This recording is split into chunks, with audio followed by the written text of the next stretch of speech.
Muy buenas tardes, Dios les bendiga, nos da muchísimo gusto que nos podamos encontrar una vez más en el último video, la última clase de esta serie que llamamos el Apocalipsis ya empezó. Muy brevemente vamos a ver el resumen del video anterior, que si usted no lo ha visto, en la parte de abajo estará en la descripción el link para que usted tenga continuidad y pueda hilar las ideas. Número 1, vimos en la clase pasada quién es la iglesia.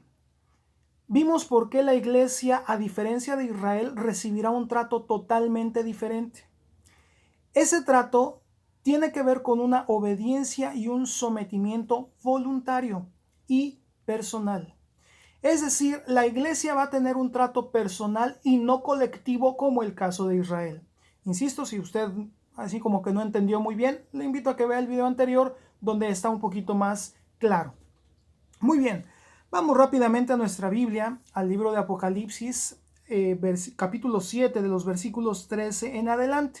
En la clase anterior vimos del versículo 9 al 12 y hoy veremos del 13 al final. Dice así la palabra de Dios. Entonces, uno de los ancianos habló diciéndome: estos que están vestidos de ropas blancas, ¿quiénes son? ¿Y de dónde han venido?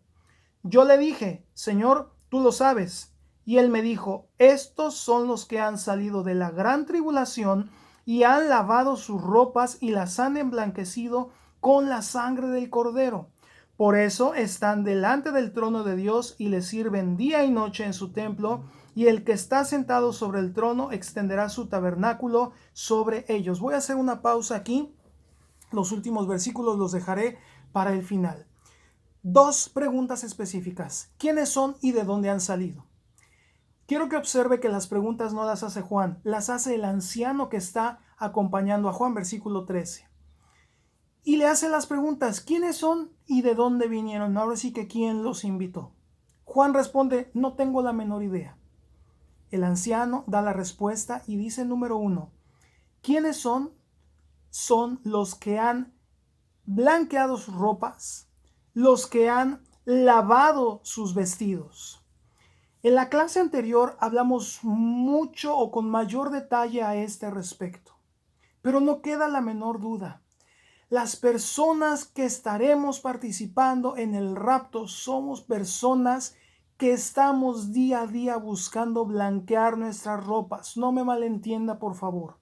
No quiere decir que jamás nos equivocamos, que jamás pecamos, que jamás hacemos nada indebido. Por el contrario, somos personas que entendemos la voluntad de Dios en nuestras vidas, que buscamos la voluntad de Dios en nuestras vidas y que cuando cometemos pecado hay un dolor en nuestro corazón porque hemos ofendido a Dios. La pregunta es: cuando tú cometes pecado, cuando tú a escondidas ves lo que ves, cuando tú haces lo que haces sin que nadie te vea, ¿de veras hay un dolor en tu corazón porque has ofendido a Dios? ¿O solamente remordimiento que al ratito se quita? Ten mucho cuidado. Esa es una importante diferencia. Si tú no puedes pecar a gusto, es porque el Espíritu Santo te está redarguyendo.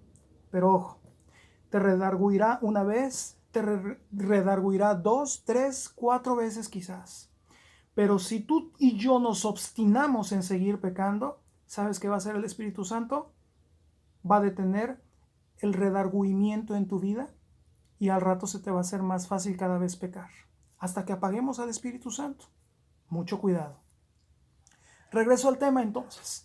Estas personas, versículo 14 dice que son los que han salido de la gran tribulación y han lavado sus ropas y las han emblanquecido. Esta palabra lavado en el original da la idea como cuando nos metemos a bañar.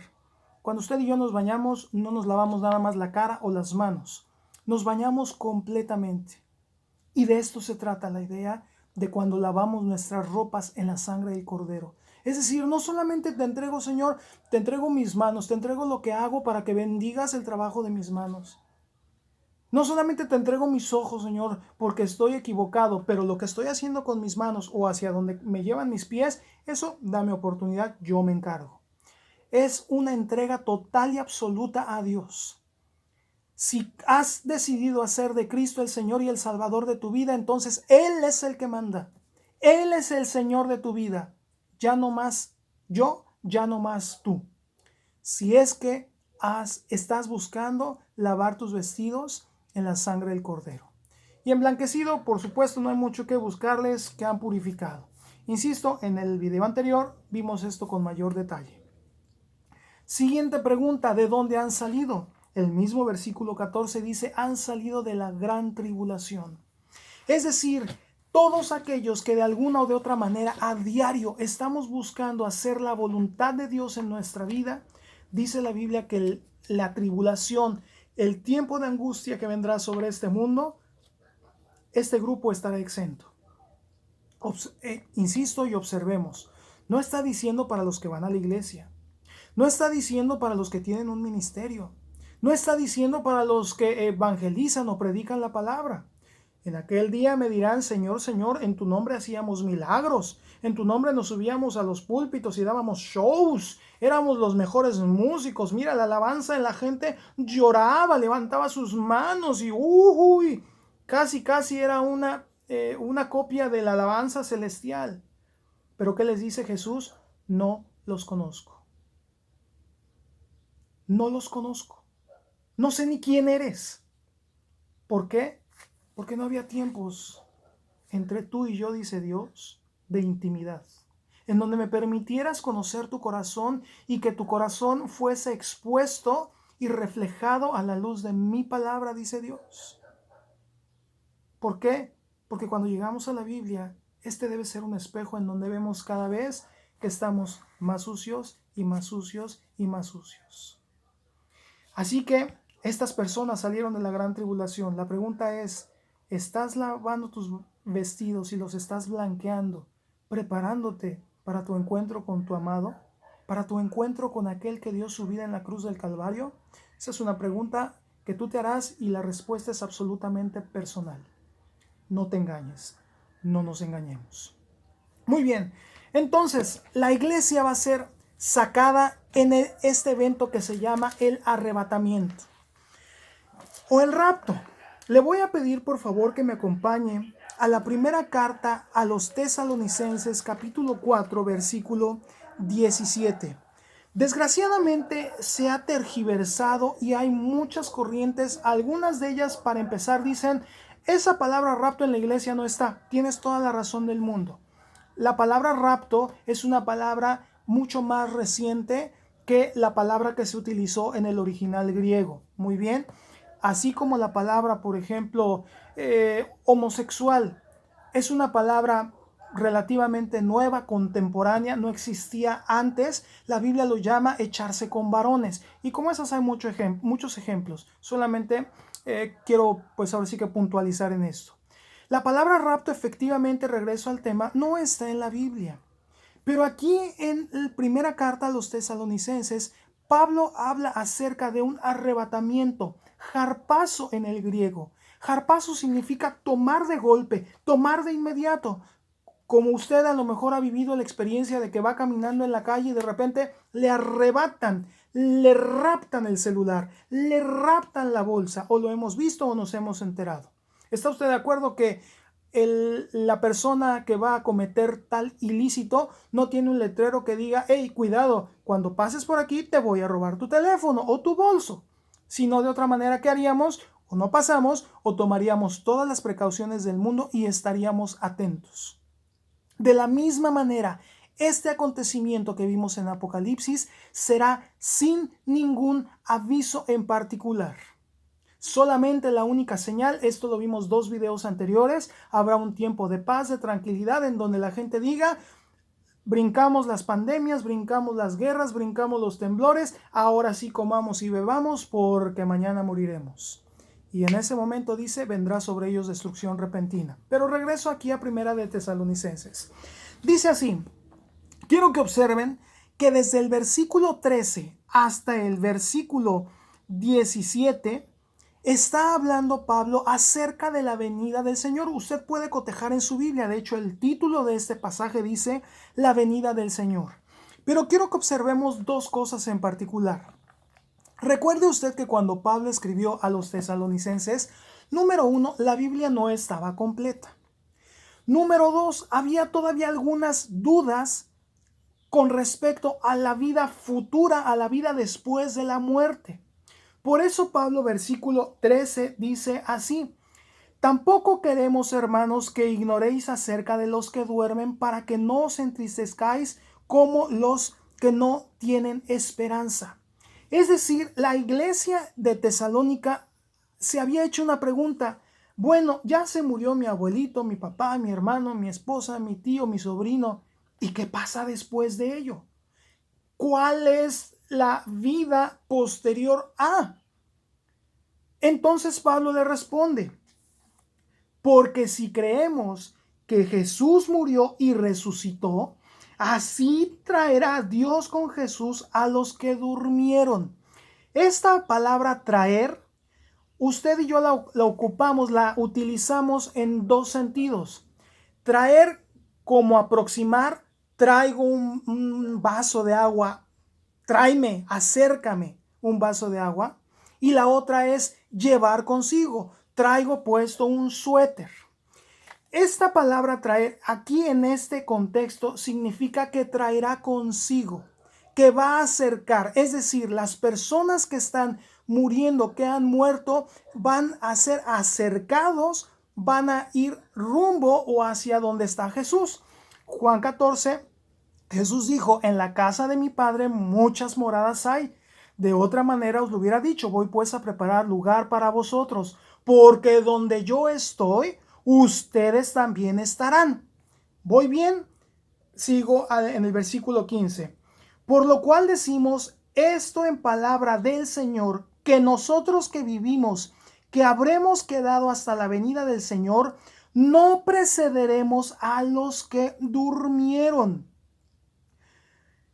¿Qué quiere decir esto? Aquí hay algo importante. Hubo una corriente, y de hecho se lo voy a demostrar en el siguiente pasaje, una corriente en donde decía: ¿sabes qué, brother? No hay resurrección. Los filósofos, los intelectuales de esa época, al no tener la Biblia, recuerde usted que cuando no hay la palabra de Dios en su vida, cada quien toma las ideas, por más fumadas que nos parezcan, la gente las toma como una verdad, las adopta y las vive. Entonces había una corriente que decía que no había resurrección. Por eso los hermanos dijeron: bueno, entonces, ¿cuál es el chiste?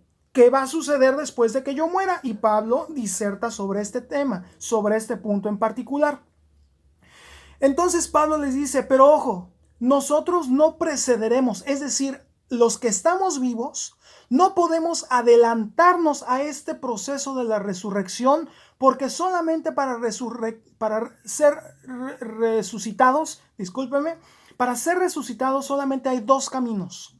El primero es: o ya moriste físicamente, o el segundo es que seremos arrebatados, que seremos transformados. Entonces, por eso dice Pablo, y regreso al versículo 15, pero nosotros los que vivimos, que hayamos quedado hasta la venida del Señor, no nos vamos a adelantar a ellos.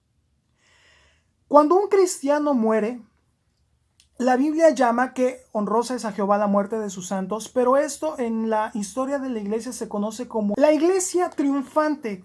¿Quiénes son la iglesia triunfante? Todos aquellos que ya murieron. Los que en este momento, cristianos que aceptaron a Jesús como su Señor y Salvador, se llama la iglesia triunfante. ¿Por qué? Porque ya cesaron sus obras.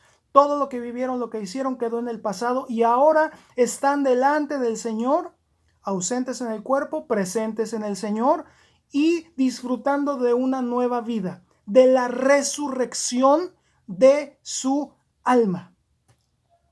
Nosotros, los que estamos vivos, todavía no podemos gozar de ello. ¿Por qué? Porque seguimos en este cuerpo lleno de defectos, lleno de pecado, con una naturaleza que nos jala hacia un lado, aunque sabemos que en nuestra mente que no es lo correcto. Y esa es la lucha diaria. Por eso ellos se llaman la iglesia triunfante. Ya triunfaron. Regreso al punto. Entonces aquí Pablo está diciendo: señores, nosotros no nos vamos a adelantar a esa resurrección. Nosotros seguiremos aquí en este cuerpo hasta versículo 16. Porque el Señor mismo, con voz de mando, con voz de arcángel y con trompeta de Dios, descenderá del cielo, y los muertos en Cristo resucitarán primero. Es decir, ellos los que en este momento están muriendo, ya resucitaron. Y resucitaron antes que usted y que yo. Pero, dice después, luego nosotros, versículo 17, los que vivimos, los que hayamos quedado, seremos arrebatados juntamente con ellos en las nubes para recibir al Señor. Es decir, en el momento en que venga este arrebatamiento, este arpazo, esta toma súbita con violencia, porque esa es la idea de esta palabra arpazo, nos reuniremos y entonces sí, seremos transformados. Vaya por favor conmigo a la primera carta de Corintios, capítulo 15, versículo 51. Todo el capítulo 15, Pablo está disertando acerca de esta corriente que decía que no iba a haber resurrección. Por eso Pablo empieza, a ver, Cristo murió en la cruz del Calvario y al tercer día resucitó y fue visto por fulano, mengano, 500 hermanos más, etcétera, etcétera. Dice, entonces, ¿cómo dicen ustedes que no hay resurrección? Y sigue disertando y dice, si en esta vida nosotros solamente estamos esperando en un Cristo muerto, en un Cristo que no resucitó, vana es nuestra fe y somos los más miserables de los hombres. Pero como Cristo ha resucitado, primicias de los que durmieron, ahora usted y yo tenemos esperanza. Muy bien, sigue disertando sobre el tema y en el versículo 51 dice, he aquí os digo un misterio. No todos dormiremos. Esta palabra dormir se refiere a morir. No todos dormiremos, pero todos seremos transformados. Es decir, todo mundo va a ser transformado. Se lo dije de dos maneras. O porque moriste o porque vamos a ser arrebatados. Número 52. En un momento, en un abrir y cerrar de ojos, a la final trompeta, porque se tocará la trompeta y los muertos serán resucitados incorruptibles y nosotros seremos transformados. Este versículo en particular, hay muchas personas, y seguramente usted quizás lo ha escuchado, que esta final trompeta se refiere a las trompetas del Apocalipsis. Entonces dice, a la final trompeta seremos transformados. Déjeme decirle que no es correcto. Este versículo en particular, hay mucha gente que considera que es las trompetas del Apocalipsis que están después del séptimo sello y en donde vienen los juicios de Dios. Por eso dicen, aquí dice que a la final trompeta, hasta entonces se dará el arrebatamiento. Déjeme decirle que no es cierto. Esto lo voy a explicar de la siguiente manera. Aquí existe una posibilidad, la cual quiero enfatizarla como posibilidad, pero de acuerdo a la historia tiene mucha razón de ser y por qué Pablo lo escribió de esta manera. ¿Estará usted de acuerdo conmigo que en la antigüedad, cuando los ejércitos, los pueblos iban a ser advertidos acerca de que se acercaba el enemigo, qué hacían? Les marcaban a todos por el celular, les mandaban un WhatsApp y les decían, abusados porque viene el ejército de los troyanos? ¿Verdad que no? ¿Qué hacían? Sonaban la trompeta.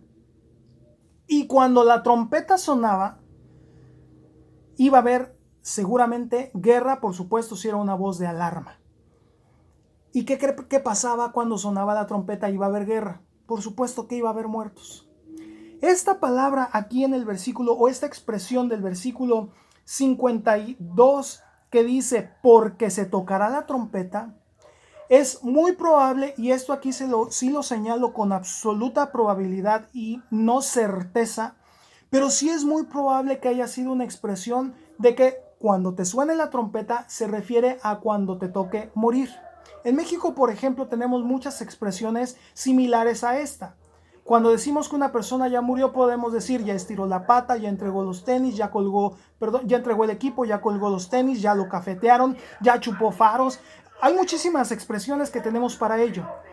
Esta palabra, cuando la trompeta suene, podría significar o implicar que cuando llegue el final de tu vida, el final de ese momento. Muy bien, pero insisto, esto sí lo estoy tomando sinceramente como una mera especulación. Pero Aquí ahorita sí ya le voy a demostrar por qué no se refiere a las trompetas del Apocalipsis. Le voy a pedir, por favor, que observemos lo siguiente. El pueblo de Israel tiene muchas fiestas, 7, 8 fiestas que Dios les proporcionó con un objetivo y como un simbolismo de algo que iba a suceder en el futuro. Número 1, la Pascua. La Pascua es una fiesta en donde mataban a un cordero y recordaban la salida de Egipto. Cristo se convirtió en el cordero pascual. Es decir, toda esa figura de la Pascua ahora en Cristo está totalmente cumplida. Cristo cumplió la fiesta de la Pascua. Segunda fiesta, los panes sin levadura. ¿De qué se trataba esto? Eran panes que estaban delante del altar, los cuales no podían contener levadura. Cristo, la vida de Cristo fue una vida sin levadura. ¿Qué significa esto? Que fue una vida sin pecado. Cristo cumplió la fiesta de los panes sin levadura. Tercer fiesta, la fiesta de las primicias. La fiesta de las primicias, después de la siembra, contaban cierta cantidad de días y los primeros frutos que daba su cosecha los llevaban como primicias, valga la redundancia. Cristo, y ahí mismo en 1 Corintios 15, Pablo lo señala como Cristo las primicias de los que durmieron. Es decir, Cristo fue el primero que resucitó y que ahora gracias a esa resurrección usted y yo tenemos vida. Cristo la cumplió. Llevamos 3 fiestas que Cristo ha cumplido. Después viene la fiesta del Pentecostés. Esta fiesta fue cumplida, Hechos 2, el día en que el Espíritu Santo fue derramado sobre toda carne, y recordará usted aquella ocasión que como un viento recio fueron repartidas lenguas de fuego y las personas hablaban en los idiomas de los judíos que estaban alrededor. Partos, medos, elamitas, etcétera, etcétera. Esta fiesta también ya fue cumplida. Entonces, la siguiente fiesta en el calendario judío, Números capítulo 10, es la fiesta de las trompetas. La alusión que Pablo hace con relación a que se tocará la trompeta final no es a la trompeta de juicio de Apocalipsis, es a la trompeta de llamado relacionado con estas fiestas judías y esta fiesta de las trompetas que es la que sigue en el calendario profético de Dios, la cual es el arrebatamiento. La trompeta simple y sencillamente señalaba, llamaba, y de hecho en Números 10 usted lo puede ver. El objetivo de la trompeta era mover los campamentos, llamar a la congregación o llamar a los príncipes de las tribus. Así que estas trompetas Dios las diseñó para esa fiesta y para estos 3 objetivos. Por lo tanto, las trompetas que la trompeta a la que hace referencia este versículo está haciendo referencia al llamado de la fiesta de los judíos, que el llamado ahora será para todos aquellos que han emblanquecido sus ropas en la sangre del Cordero. Muy bien, hemos visto entonces a lo largo de esta serie cómo con la palabra de Dios le he demostrado cómo los primeros 5 sellos fueron rotos. Las estrategias de estas entidades espirituales de los llamados jinetes del Apocalipsis, cuál es su estrategia y cuál es su manera de operar y sobre todo el objetivo. Le demostré en el 5º sello cómo los mártires, las personas que han muerto a causa del Evangelio, ellos aún recuerdan y claman que sea vengada su muerte. Pero ahora estamos en el 6º sello, esperando el llamado de la trompeta de Dios para todos aquellos que han decidido lavar y emblanquecer sus ropas. Le voy a pedir por favor que me acompañe al libro de Apocalipsis, capítulo 22, versículo 10. Y con esto voy a concluir. Dice el versículo 10, me dijo, no selles las palabras de la profecía de este libro, porque el tiempo está cerca. El que es injusto, sea injusto todavía.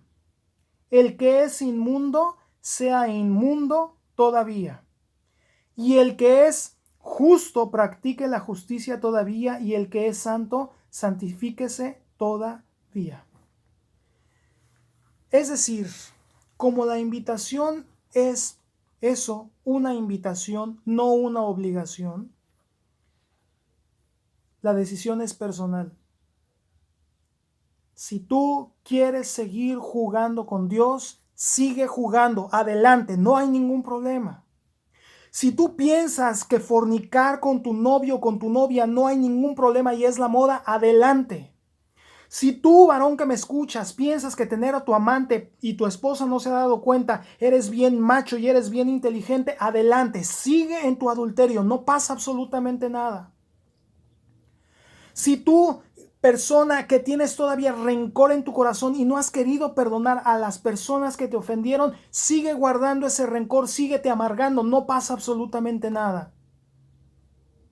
Pero si tú has entendido que todo eso es pecado delante de Dios y que Dios va a traer juicio sobre tu vida, santifícate. Arrepiéntete. Te dije aquella ocasión que arrepentirse es dar la vuelta a 180 grados. Cambiar el sentido hacia donde voy. ¿Por qué? Porque aquí dice que Él viene pronto. Dice el versículo 12. He aquí yo vengo pronto y mi galardón conmigo para recompensar a cada uno según su obra. Yo soy el alfa y la omega, el principio y el fin, el primero y el último. Y sigo leyendo versículo 14. Bienaventurados los que lavan sus ropas para tener derecho al árbol de la vida y para entrar en las puertas en la ciudad. Mas los perros estarán fuera y los hechiceros, los fornicarios, los homicidas, los idólatras y todo aquel que ama y hace mentira estarán fuera. Insisto, con Dios nada más hay dos sopas. O estás con Él o no estás con Él. No hay medias tintas. No hay de que medio voy a la iglesia para purificar la conciencia. No hay de que medio leo la Biblia para que mis papás o quien sea no me esté molestando. Lo hacemos por absoluta convicción propia y personal, porque insisto, es una invitación. ¿De qué lado estás? Hoy es tiempo, hoy todavía el sexto sello no se ha roto y es tiempo de que te arrepientas, es tiempo de que hagas un alto en tu vida y tomemos en serio a Dios. Pero insisto, es personal. ¿Quieres seguir pecando? Adelante. Sigue disfrutando el placer del alcohol, del sexo, del dinero, de la homosexualidad, del adulterio. Síguelo disfrutando. Pero no digas el día de mañana cuando estés delante de Dios dándole cuentas que nadie te lo dijo.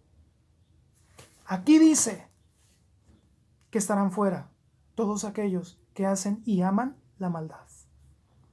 Que no sea tu caso. Que no sea tu caso. Y de veras yo espero con todo mi corazón que esta serie haya impactado, haya confrontado y haya puesto incómodos a muchos de ustedes. ¡Qué bueno! Me da mucho gusto. Preocúpate cuando vayas a la iglesia y el sermón no te confronte, no te incomode y salgas como entraste. Me da mucho gusto que a muchos de ustedes los haya incomodado y que muchos de ustedes a lo mejor le dieron stop y dijeron, este cuate está loco, y ahora que estás viendo este video quizás ya es demasiado tarde. Porque el sexto sello ya pasó y el arrebatamiento ya se dio. Y quizás ahora sí te digas, ¿por qué no hice caso? Arrepiéntete, arrepintámonos y busquemos a Dios de todo nuestro corazón. Dios le bendiga. La siguiente serie que empezaremos será la carta de Pedro, las cartas de Pedro. Yo sé que Dios nos va a hablar de muchas maneras con este objetivo. Los que quieran seguir purificándose, seguiremos enseñando la palabra de Dios